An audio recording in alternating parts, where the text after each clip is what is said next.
spring is a springin' and the flowers they're in bloom, but the sun never shines like when I spend my time with you. Hey, squirrel bait. Hey, squirrel bait. So, what? We got 2 weeks till that solar eclipse hits, and to watch the solar eclipse, one of the things that you might need is a pinhole camera. So I thought I'd help you, show you how to make one right quick. Now I've got the stuff here to make 3 different kinds. I've got the old shoebox style, I've got a cereal box style, and then my favorite kind, which is more like a pirate's telescope, but you'll need 2 pieces of black paper or cardboard that you can roll into a tube, because that's what we're going to be doing with it. The telescope will also need a piece of trace paper, or you can use a regular piece of printer paper and coat it in oil, and that'll do the same thing as the trace paper. So you'll also need a little scrap of tin foil, a pair of scissors, and some tape. Easy peasy. Oh, and a pen. Let me grab my pen. Oh! Ink pen. So, all of these are going to use the exact same principle on how a pinhole camera works, which is you take a small pinhole that allows light to come through in a zero light environment, and it will reflect the image of the light through the pinhole. It'll focus it and allow it to direct onto a reflective surface. One of the fun things about pinhole cameras is that the image is always upside down. People smarter than me have explained how that works, and I'll try to explain it here in a little while. But let's go ahead and just get started. So, they recommend that your box for a pinhole camera be about 18 inches. And this is an old shoebox, and luckily I got big feet. But even then, this shoebox is going to be about 13 and a half inches long. And the reason they want it to be big, about 18, is because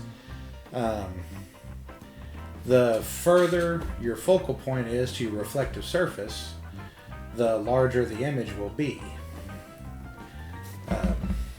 But we're going to make do with this one because this is what we got on hand.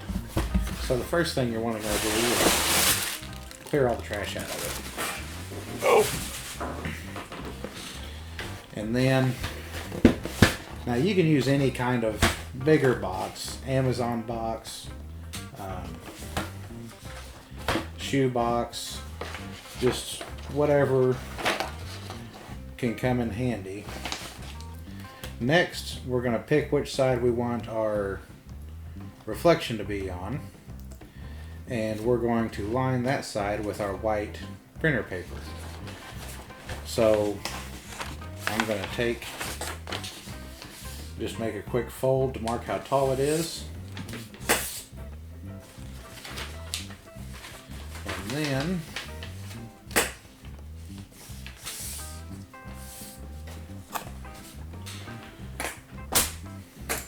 scissors.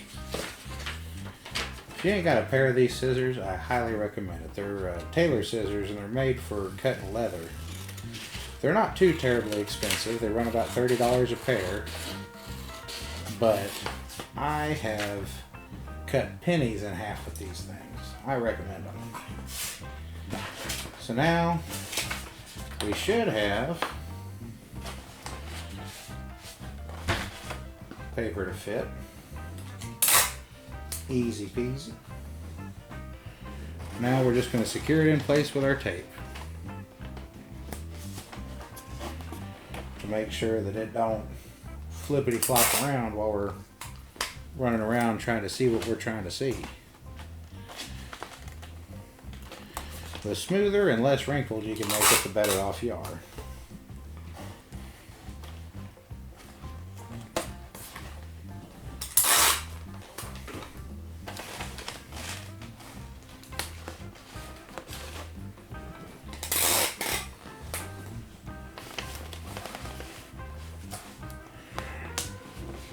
As you can see, I just literally just taped it to the back side of the box.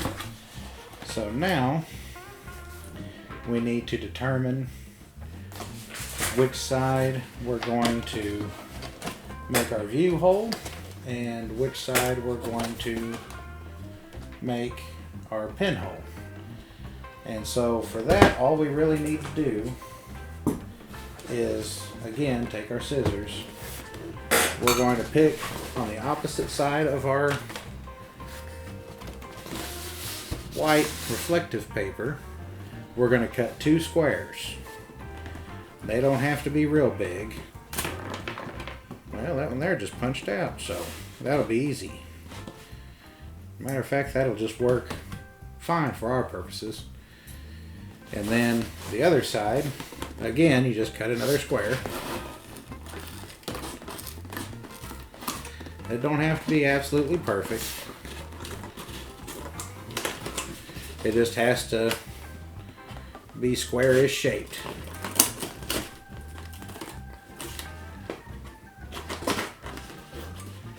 And so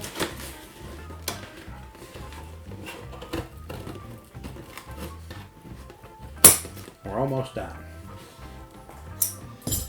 Now that we've got this hole cut and we got this hole cut, all we have to do is cover one hole with our tin foil. And since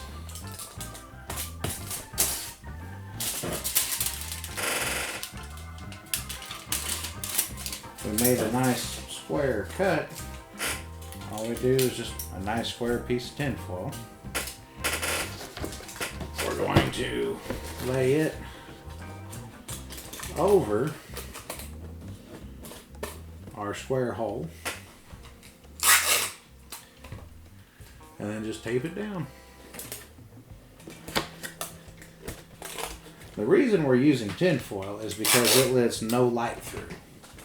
And so the only light that will be coming through and reflecting will be strictly the light that's coming through the pinhole that we're about to make. And that's pretty important for clarity whenever we're getting ready to watch our eclipse.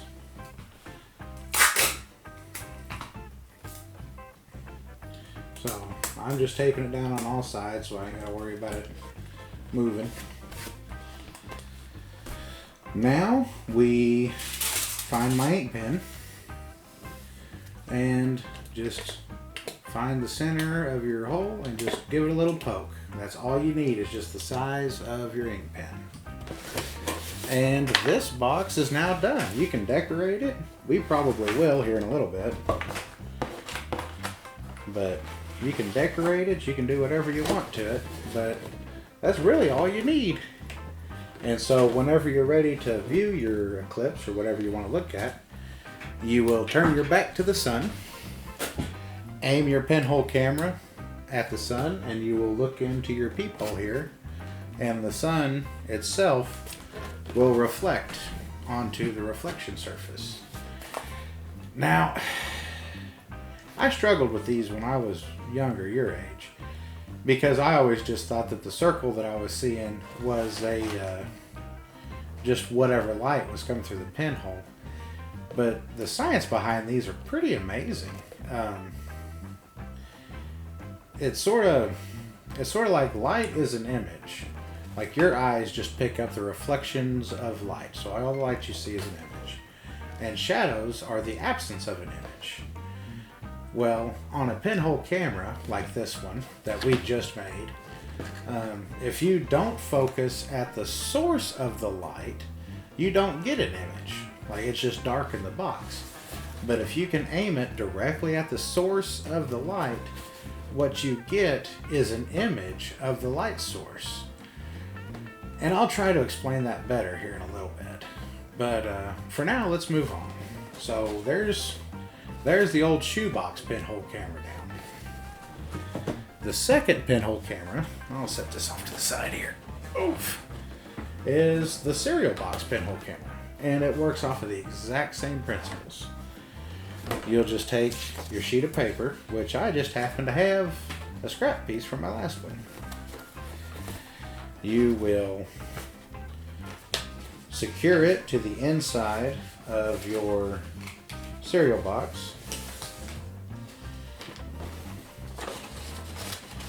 And then you will tape your cereal box shut. Easy peasy.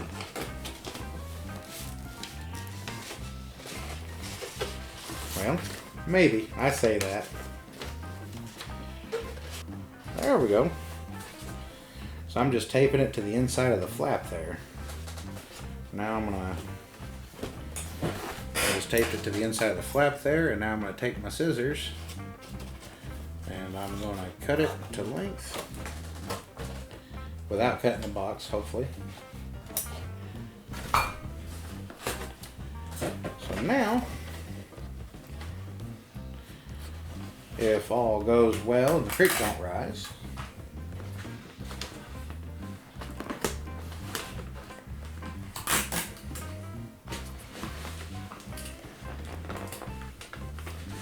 should be able to just shut the box, tape it all closed.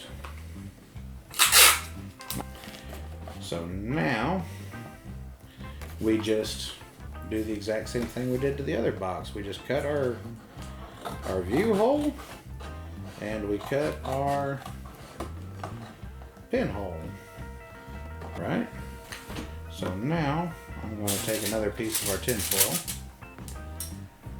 I'm going to cut myself another square off. And I'm going to secure it over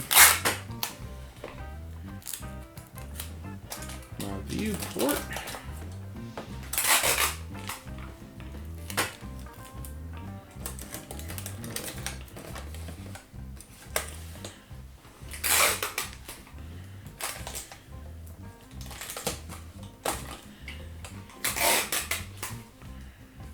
Just like so.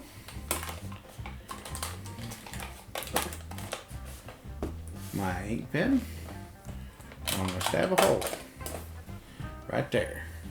So now you see we've got our white paper inside, we have our pinhole, and we have our viewport that we look through.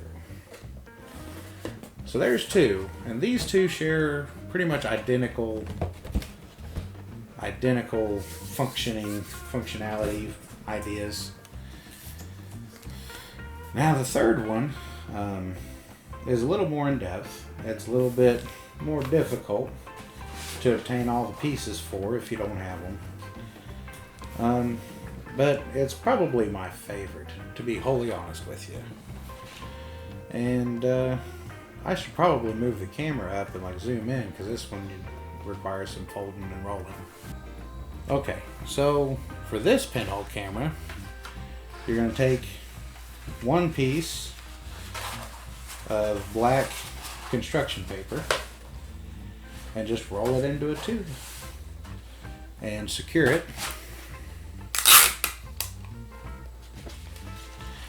Sometimes it helps if you have an object that you can roll it around so that you can make like a uniform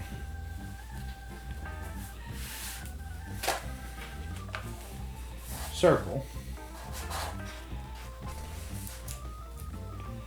And we're going to secure it.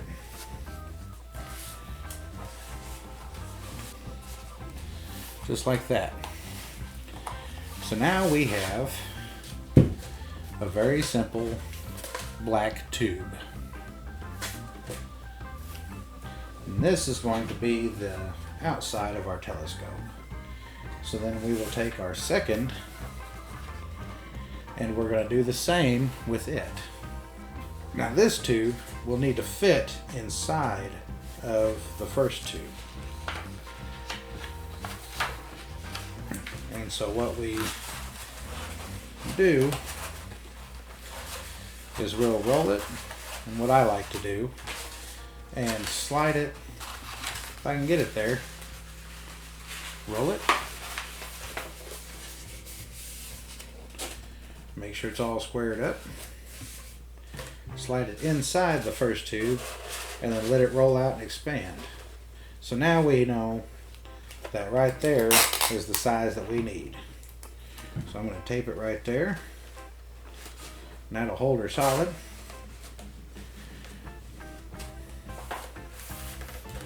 Just like that. And this tube will slide right into the first one. It's supposed to. Probably won't. Come on, you better. There we go. So now we got two tubes like that, like a pirate telescope. So now what we need to do is, once again, take our tin foil. We're going to cut ourselves a square. And this time, our square is going to fit right over the end of our outer tube. And this is going to make our pinhole. Okay, our pin, make our hole, kind of center-ish. Now that tube is done. This tube is all done. Our second tube, which is our inner tube here, we're going to take our piece of trace paper, and we're going to do exactly what we just did with the tin foil, except for with trace paper. So we're going to cut ourselves a square.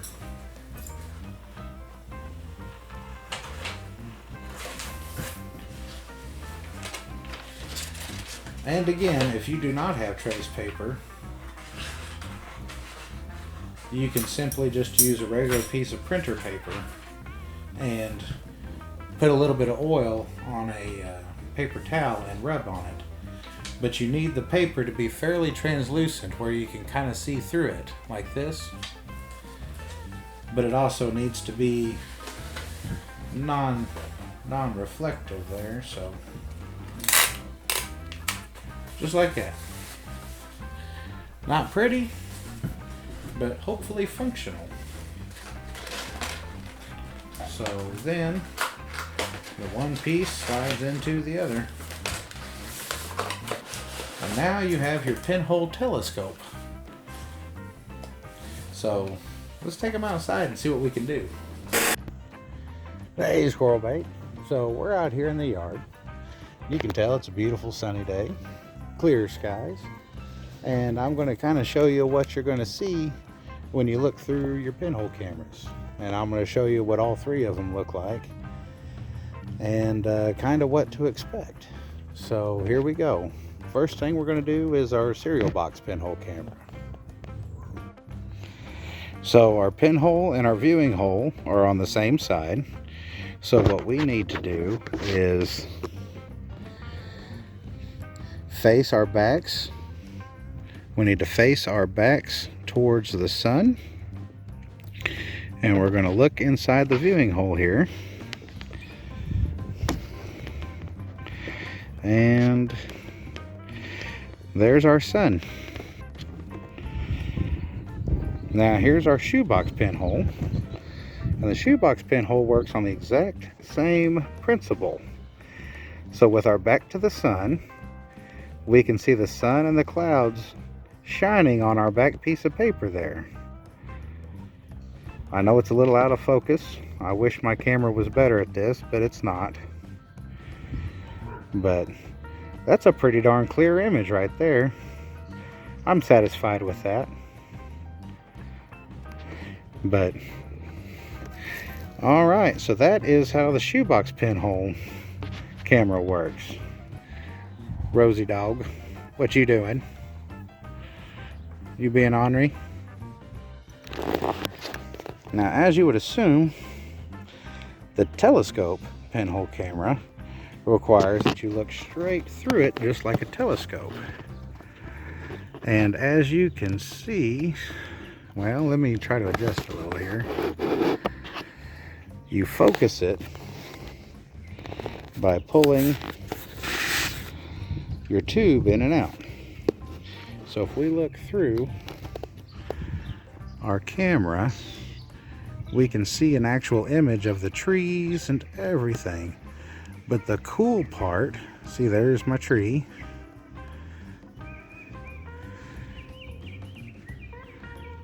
Yep, that's kind of coming in and out from the camera focus. Because instead of reflecting on paper, it's shining through the trace paper. And so the image that you're seeing is actually inverted. So if we come out here and we look up at the sun, we can see exactly what we would see through the pinhole camera, except for in person.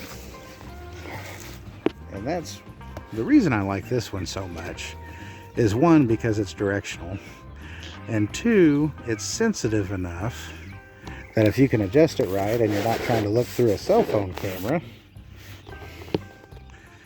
that you can actually see images. Like, there's my truck.